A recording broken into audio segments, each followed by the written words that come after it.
We're back in Glendale, California. Leave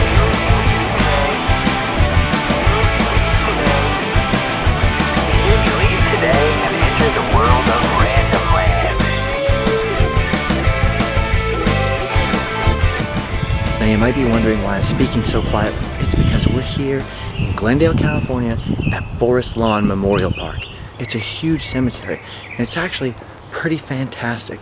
There's a free museum here. There are all kinds of sculptures and amazing stained glass windows, pieces of art. Here's a fantastic reproduction of Michelangelo's David, for example.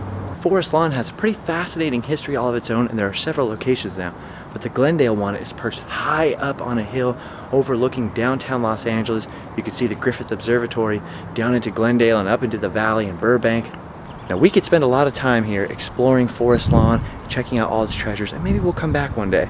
Today I primarily want to talk about Walter Elias Disney. In November 1966, Walt Disney was feeling a lot of neck and back pains. He hadn't really been in good health. So he went across the street from his studio in Burbank to St. Joseph's Hospital to get an x-ray and see what was wrong. Now unfortunately, Walt Disney had been a very heavy smoker almost his entire life. And when they got the x-rays back, they actually found tumors inside of one of his lungs. 5 days later, on November 7th, 1966, Walt Disney went in for surgery. Now the people who worked with him knew that he was having trouble with his back and his neck. They thought that's what he was going in for surgery for.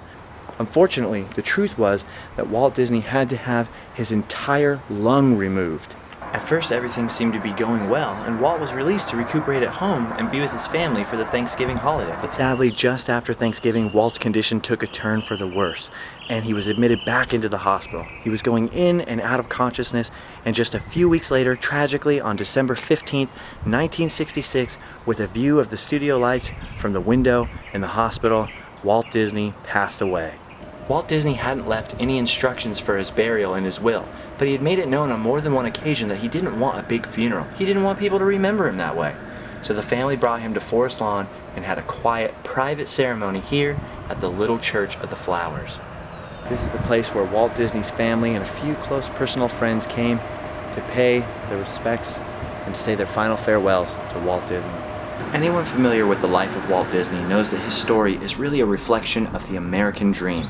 So it's fitting that after cremation, they brought Walt Disney's ashes to lay to rest in a private garden in this area called the Court of Freedom. There's a large mausoleum here with stained glass windows depicting some of the founding fathers and great figures in American history. And outdoors, they even have a huge statue of George Washington just above an actual piece of the chain they stretched across the Hudson River in 1776 to stop the British. Now normally we get pretty goofy and wacky and have all kinds of zany adventures in these videos, but today there are all kinds of funeral services going on, a lot of people visiting their family members, so we're just going to very quietly go down the hill and see the last resting place of Walt Disney.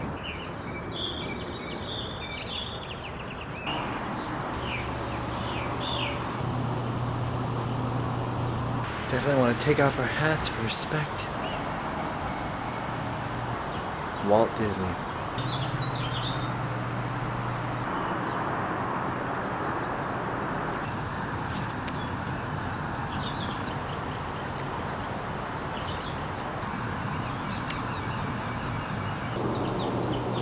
I've been sitting on this bench here for a while, this sort of memorial bench near a plaque for Walt Disney, and I've been noticing that even though it's a random weekday, it's sort of gray and cloudy outside, there's been quite a few people who have sort of stopped by as I've been sitting here to pay their respects to Walt Disney. When Walt passed away, millions of people around the world wept. They were very upset.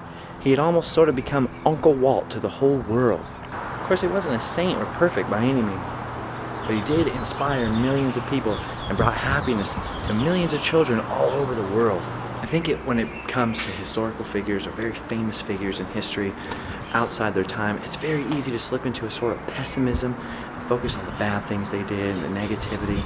I think Walt understood that. I mean, Walt Disney lived at a time where America was re-examining its past with a very critical eye. But even though we definitely don't want to repeat the mistakes of the past, I think Walt Disney represented a certain sort of optimism. We can look at historical figures and be inspired. Maybe they weren't perfect, and maybe we, the next generation, the people that have gone on beyond them, can go on and build something on what they built, build on the positivity. Despite Walt Disney's personal humility, he definitely is the embodiment of the old saying that if you put your mind to it, you can accomplish anything. So I think I'll leave here now and go to Disneyland. Thank you very much for watching, joining me.